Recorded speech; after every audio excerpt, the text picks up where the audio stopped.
Hennessy from Good News Talk, and I'm talking today with Paul Selledge. Paul is the CEO of College Assistance Plus here in Rochester, New York, and I'm talking with Paul about a great opportunity. We're in this pandemic, and crisis does sometimes create new opportunities, and it certainly has, Paul believes, in the landscape of negotiating tuition and scholarships and agreements with colleges. So, Paul, we talked a little earlier. So this pandemic has created a great opportunity to potentially reduce college costs for this year before June 1st.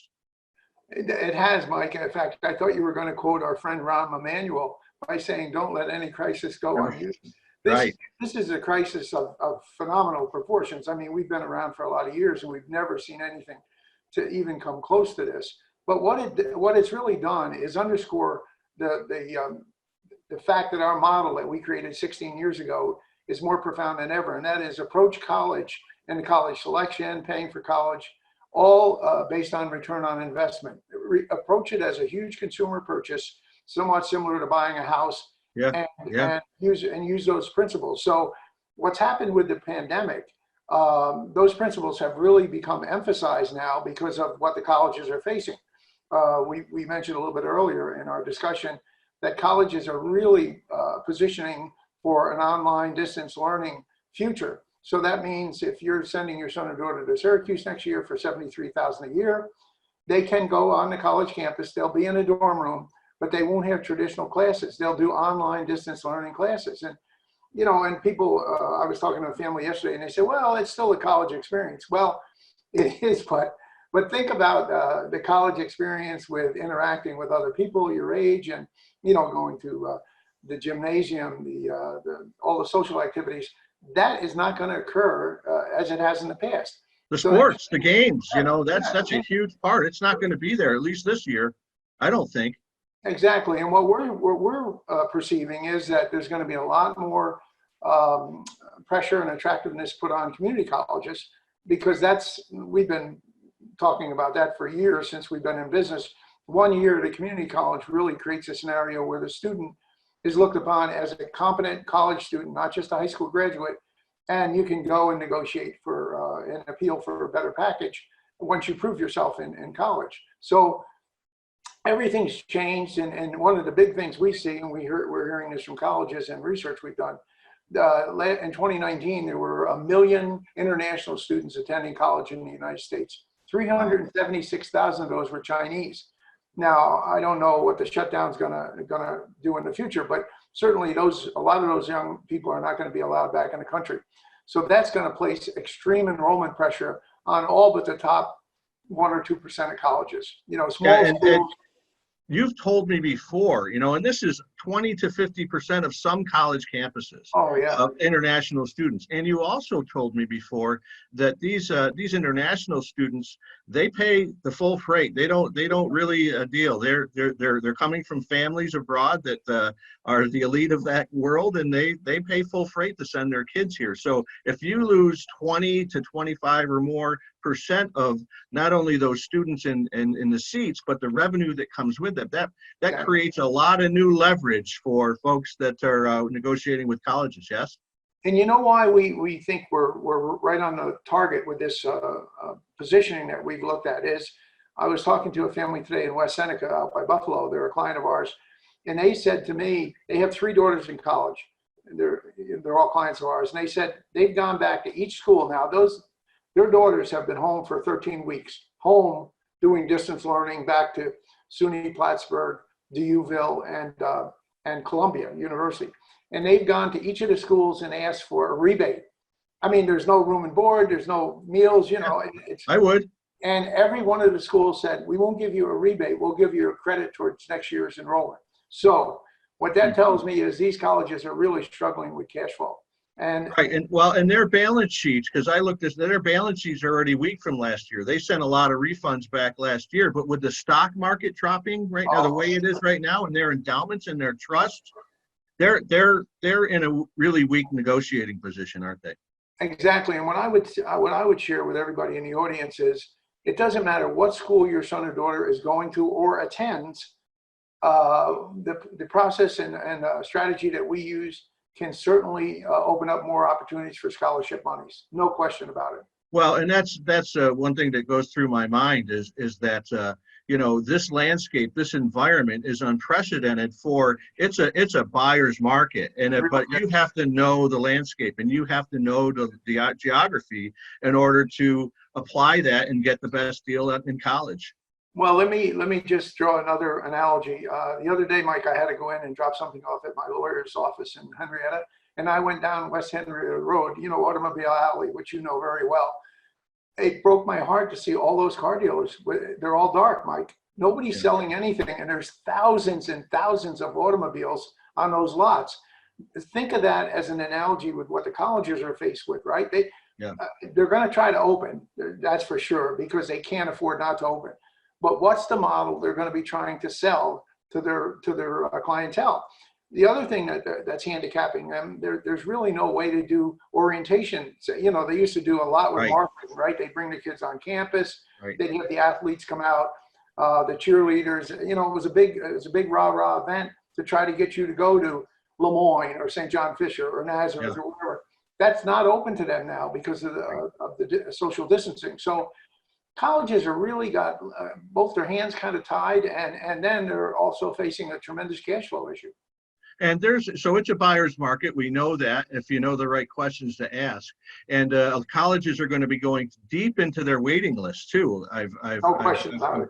So if you weren't accepted at your first college, maybe it's another time to go back and talk to that first choice. Well, it's interesting you say that because I was talking to one of my clients this morning. He just graduated Finger Lakes Community College. He wants to transfer, wants to be an attorney.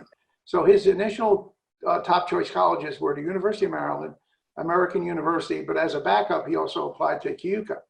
He had been accepted a couple of weeks ago to Keuka, but American and University of Maryland waitlisted him. He just was taken off both their wait lists.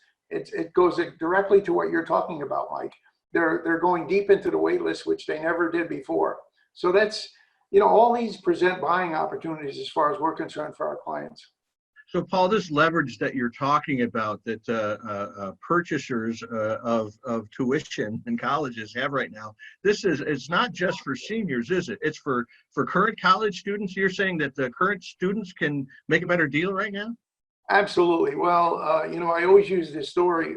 We have a client whose son originally applied to RIT, and he was given a small scholarship, like $5,000.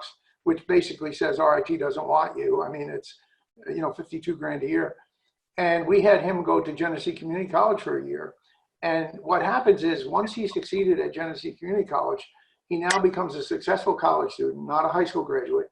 Plus, he also filled that void that you just alluded to of the attrited students. They gave him a $35,000 scholarship to come in as a sophomore. So any family with a successful, academically successful student. As a sophomore, junior, I think the time to go back and ask for more scholarship money is right. Very good time.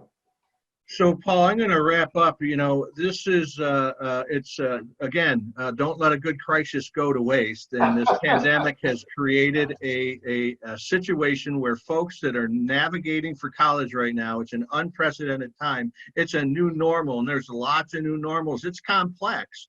They need a pro. They need somebody that knows the landscape, knows the schools, knows how to approach the schools, and knows how to leverage schools against schools. So this is an unprecedented time, I think, for people to reach out to College Assistance Plus and you and your team at CAP and talk about how you can help them. Yes?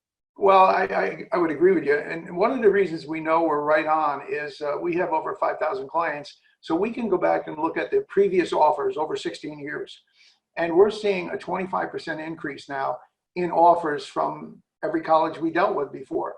So you can't deny that value of that. I mean, we know from our own experience, we're seeing bigger offers now. And it's because of the things we just mentioned. Well, I know when I was when I first heard about you and your organization with my son Joel, who was a junior at the time, and what I realized immediately, what I didn't know about navigating college tuition, could hurt me a whole lot. And Oh, right now, it's even more so. You can pay way too much than you need to this year and next year and for the whole career of your student if you don't know how to approach it right now. So how do they get a hold of you, Paul, if they wanted to talk to you more about this? sure. Well, our website is College Assistance Plus, www.collegeassistanceplus.com. My personal cell number is 585-202-1636. That's 585-202-1636. Just let me leave you with one more story, Mike. And this happened this Monday. So one of we do a lot of work with financial planners. They're very close to us. And one of the financial planners sent one of his clients over to us. This gentleman's 64 years old, put 3 kids through Niagara University. None of the students have good jobs. They all went to be teachers. None of them want to teach. So they're working for minimum wage.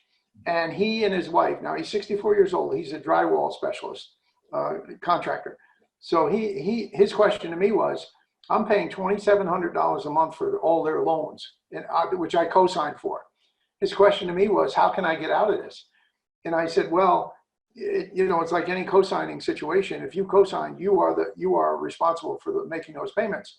But what I shared with him, and he almost fell over, is that if you default on those loans, because he was talking about defaulting on the loans, he said they can't. Yeah.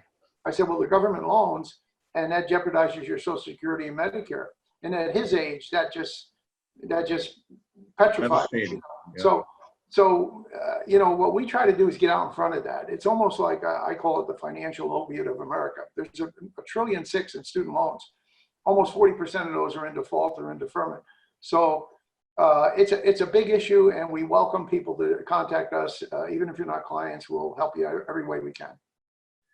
Paul, thank you so much for taking the time to visit with us today. It's such important information right now. And there's a deadline coming up for June 1st, I believe, is one of these. But a lot of them are delaying it. I just got a note from a local college, CUCA, and they're delaying it to July 1st now.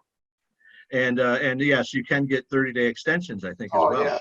Yeah. We get grace periods all the time. Yeah, well, if you're looking at an empty pot, then you delay it until you can fill it, don't you? Right, exactly right. Thanks, Paul. Thanks so much. Thank you, Mike. Have a great day.